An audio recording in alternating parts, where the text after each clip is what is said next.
Hello and welcome along to another episode of this Cricket 19 career with me, Daniel. It's episode 44 and today we're back for the end of our first class debut in Australia. We're playing our Sheffield Shield match for the Western Australian Warriors and we're coming back in the final innings trying to chase down a total to help our side to victory. For one of the first times in our career we're not actually opening in this match. We've put ourselves in at number 3 while skippering the Australian state side, and after Darcy Short and David Warner have got the ball rolling in this one, we're coming in to try and finish the job for our side. So if you haven't seen the start of this match yet and our debut, do go back to the last episode to find out how we got on. And of course we've had a few milestones in recent weeks, so make sure you're up to date if you haven't seen the recent videos. But for now we're going to go and get back into the match. We want to see what we're chasing in the last innings and hoping we can get our side comfortably over the line to get a debut victory and a strong start to our captaincy. So let's go and have a look at the match standings to see what we're chasing down.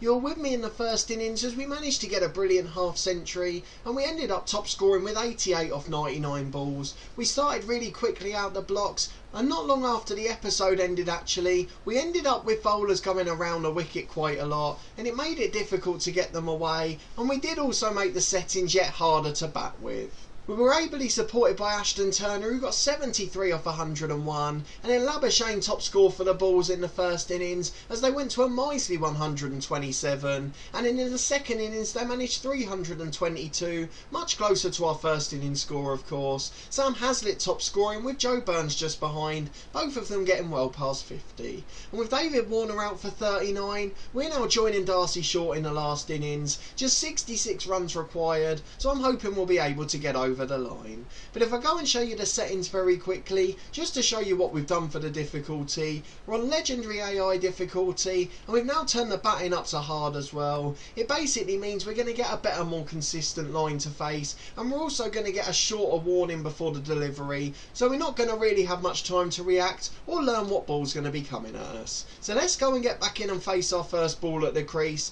and fingers crossed we'll be able to help the side to victory. Here we go then, we're in midway through the 14th over. The one thing I have seen from the last episode is our club's yellow colours has made it very hard to see, particularly that banner below the bottom with the scores, so you're going to have to trust me when I name some of them out. A good first delivery, it beats the outside edge, and you can already see from that first ball there just how much improved the line is. So let's see if we get the same again. This one's a little bit easier to get away, but of course that timing's a little bit harder now, and the wicketkeeper fumbles, but it's still a dot ball. Facing our third delivery then, Nisa the medium pacer, he's actually a bit quicker than that in real life, but we've got him away for 4 here. That was like being back on the medium difficulty. Really easy, we got him away for a boundary, and it assures we avoid a duck again. Even if we missed it, it was going over the stumps. Really good shot, you can see the visible cracking on the pitch here actually, as this one's getting easy to get away to, but we timed it late and unfortunately we didn't get a good connection, and it's just going to be a dot ball to finish. Darcy Short faced the hole over and just added 4 runs. We're now back to face Nisa again, and we're just going to start with an easy single to the leg side. The fielder in the circle gets there pretty quickly, and we'll just let Darcy Short be the hero. Well, it's the way we got out in the first innings. It was Mitch Swepson coming around the wicket, the right-hander. We're just going to defend anything outside off stump, and if it means you don't see much action from the spinner, it just means we're defending rather boringly. 4th ball of the over for Swepson, still continues, and the space on the leg side. We finally get one away here. Not going to reach the boundary, but it should be a quite comfortable 2, and after getting out playing through the offside in the first innings, we're just going to make sure we leave anything outside off stump. 2 more runs, it keeps us on strike, and at least it's a decent over if we don't score again. And he comes around the wicket in succession. This one's wide enough, we can just leave it. When they're just outside off, we're always worried about the turn. The wrong one could cut back in towards the stumps, so we do have to be careful and make sure we connect. Final ball though, and we've got 2 runs off the over, so we haven't got to worry too much if we can't connect. We try to defend and it beats the outside edge, through to the keeper, and we're now on 6 runs. Well, Darcy Short's flying at the other end, faced an over and a half, and he's got into the 30s now. He's going along pretty quickly actually, and although this line has been better since changing the difficulty, we're still not finding too many threats to our wicket unless we lose our discipline and play an unnatural game. That one we tried to do exactly that too, and in the end it goes through to the keeper, having just missed the outside edge again. Let's see if we can be more patient. We don't want to lose discipline here, and that's all we've got to do, defend them away and let Darcy Short score at the other end.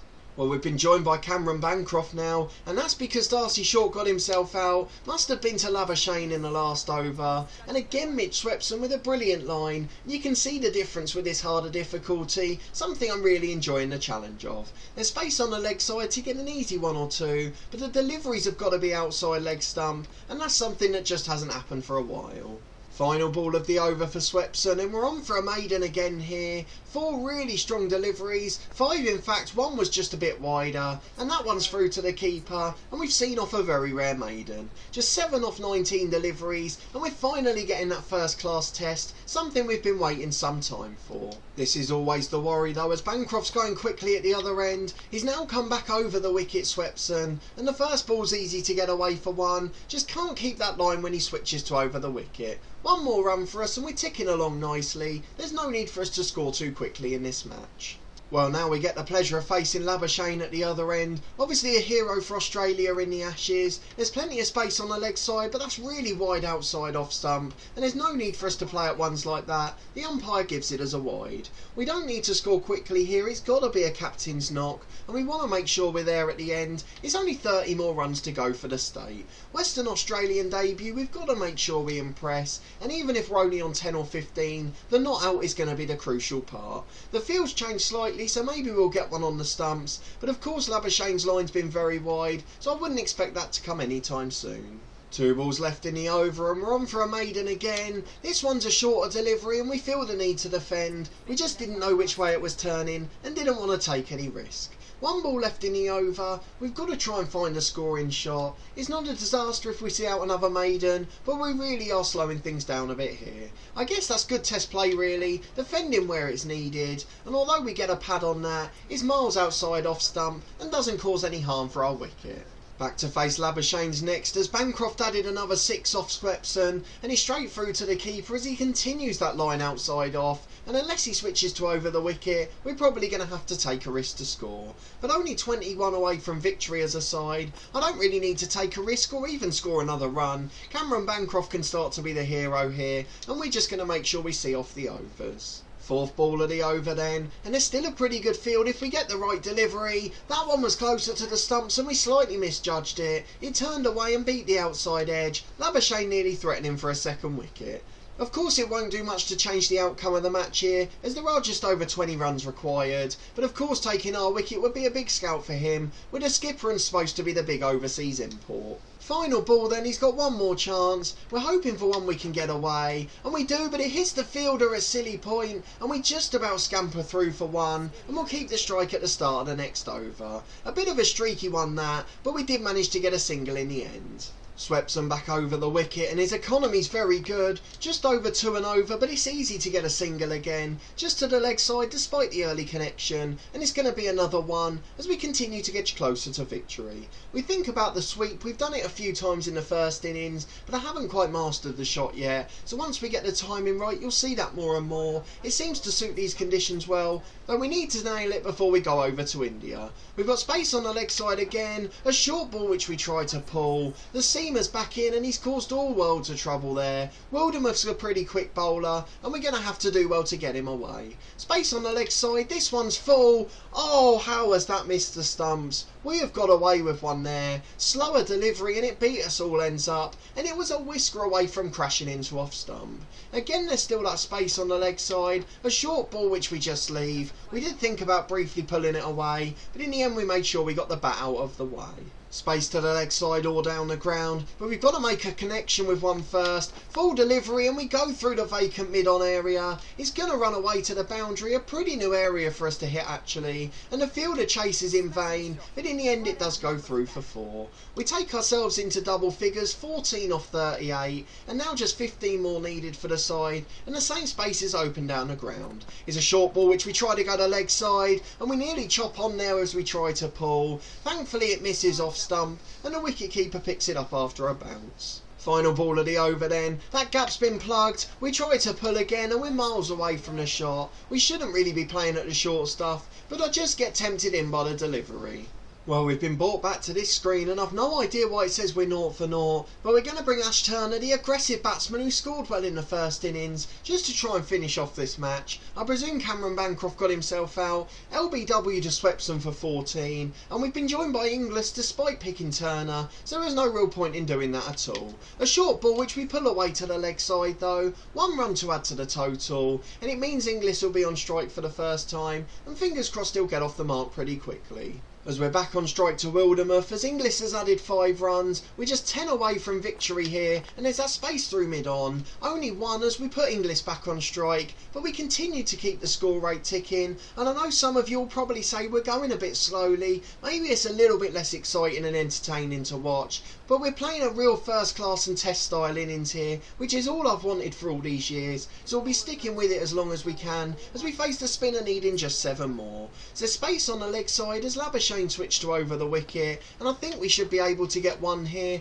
as we just play out to the man in the deep. No need to take any risks at all. We're playing to slightly different areas of the grounds at time, but we're not really trying to pick out boundaries. 17 off 43, one of the slowest innings we've ever played, a strike rate of 39.5, and this is what I've been waiting for years. I'm loving the challenge, and we've won by 7 wickets. It looks like Inglis didn't want us to bat again. So let's go and see what the scorecard was like, and we'll very quickly check back at the career hub to see when we'll be back for the next episode.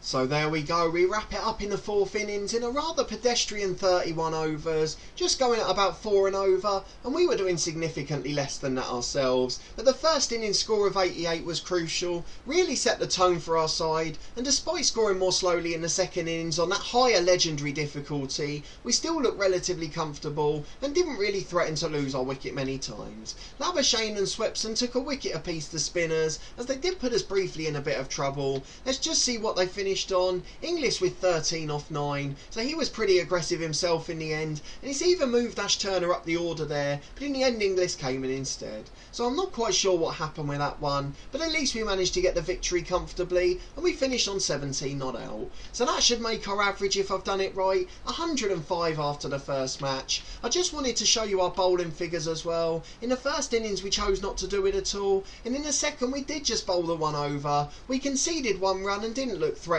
so I brought back Usman Khadir pretty quickly, and he managed to go and get a 5-er. In the first innings he added 1 as well, that off just 5 overs, and you can see at the end he's been given man of the match. A brilliant outcome for him, a really talented young spinner. So let's go through to the career hub and see what that means for our career pro. Well, we've levelled up and we have got a batting ability point too. I'm not quite sure where I want to spend it. I'm almost tempted by the sweep because it is a shot we'll use a lot down in Australia. I'm also tempted by the hook or pull because the bowling's generally a lot shorter too, and the footwork is something we've not often got right, so that would be important too, but we're already pretty skilled in that area. So I think we're going to go for the hook or pull, a shot that's going to become really prevalent this winter, and we managed to use 3 ability points there, so hopefully that will make a difference in the next one. If we look at the bowling, we've got loads of ability points, but we're pretty much maxed out now. It's been really easy to upgrade compared to the batting, although it has got far harder to take wickets regularly since we've moved to the AI legendary difficulty. If we look at fielding, no ability points there, normally because we simulate of course, and we haven't got any more perks until level 40, only that first one which wasn't very useful. So let's go to the career hub and see what that means. We've of course got more first class games coming up. I want to leave it at least 1 or 2 matches off camera, although of course being longer they're harder to play through. So looking at the schedule, if we can come back for the second New South Wales game after 2 more matches off camera, and then we'll come back after 2 more first class matches to see our first T20 game in Pakistan. So plenty of new competitions to look forward to as we've moved overseas for the first time, and I really hope you'll come and join me to see how we get on, as there's plenty of positive action in store. Fingers crossed we'll be able to do well and put in impressive performances. We did look at the career selection status previously and saw that we were getting close to selection for the ODIs, particularly the one against Ireland for England, a chance to shine against lower ranked opposition. Of course we've got to pick our line-up for these games as we are still the skipper, and the same will be the case in the Pakistani T20 tournament, again something I'm quite looking forward to. But if we go and quickly look at the selection status, I doubt it's changed after 1 match, but just in case, we're now expecting selection for the Tour of Ireland, so we could be making making our ODI debut pretty soon. Still no chance for the IPL call-up, and we've got no chance of making it a T20 level against Australia, but we're very close to the Test Tour of Ireland as well, and that's the one I'm really looking forward to, as we desperately try to emulate Alistair Cook. So fingers crossed those achievements aren't far away, massive milestones in the series, and if we could get to one of them by episode 50, that would be absolutely remarkable. But a winning start to our Sheffield Shield career, and a fantastic performance on our first day overseas. We're captain as well, and we've started by shining, so hopefully that's a sign of things to come this winter. If you did enjoy the episode and that strong batting resilience, please do put a thumbs up on the video. The higher difficulty should make it more challenging with a consistent line and length, so we're going to have to improve gradually through the offside, but there's no need for us to take risks early in the innings. Let me know your comments on us starting at number 3 instead. Did you find that more useful than playing at 1 or 2? As an opener you've often got a bit of a free hit, whereas at number 3 you have a bit more variety. Sometimes you're coming in almost as an opener, and at other times you're just continuing a brilliant start. So that's certainly been an interesting thing for me, so let me know your thoughts on that as well. Subscribe to the channel for daily FM20 content as soon as the beta's released. It's just a couple of weeks away now, and we've got 2 series planned, 5 episodes a week from a long-term story and 2 episodes a week from our beta save. We've announced the club will be managing in both of those recently, so do go back and catch up with our FM20 plans playlist, and our initial video also had a vote in there which allowed you to shape some of the content on the channel,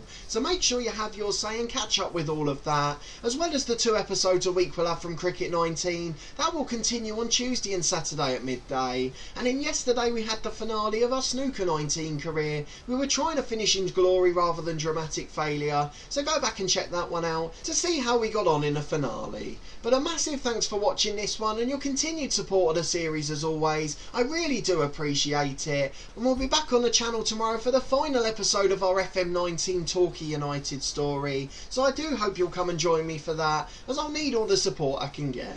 This one will be back on Tuesday, and I hope to see you next time as we try to stay on top of the Sheffield Shield table.